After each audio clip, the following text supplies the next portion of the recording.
Welcome to the Slop Farm. Enjoy the video. In this video, I will explain how to make an Excel sheet. First, launch Microsoft Excel on your computer. Upon opening, a new blank workbook will appear, typically containing one default sheet named Sheet 1.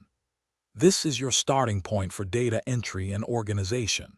It's a good practice to save your new workbook right away, perhaps giving it a descriptive name, to ensure your work is protected from any unexpected interruptions. Once your sheet is ready, you can start entering data. Simply click on any cell and begin typing. Pressing Enter moves you down to the next row, while Tab moves you across to the next column. To make your data more readable, use basic formatting options like bolding text or changing cell colors. You can also easily adjust column widths by dragging the line between column letters, ensuring all your information is clearly visible. Excel's true power lies in its formulas and functions. To perform a calculation, start by typing an equal sign in a cell, followed by your formula.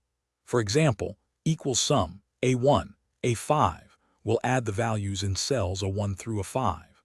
There are hundreds of built-in functions for everything from basic arithmetic to complex statistical analysis. These formulas automatically recalculate if you change any of the data they reference, saving you significant time. To make your data even more useful, organize and analyze it effectively. Use the Sort and Filter tool to arrange your data alphabetically or numerically, or to show only specific rows. Visualizing your data with charts and graphs can reveal important trends and patterns.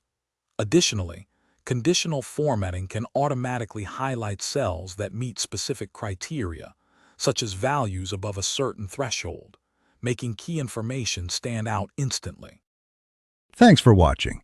Consider subscribing if we helped you today.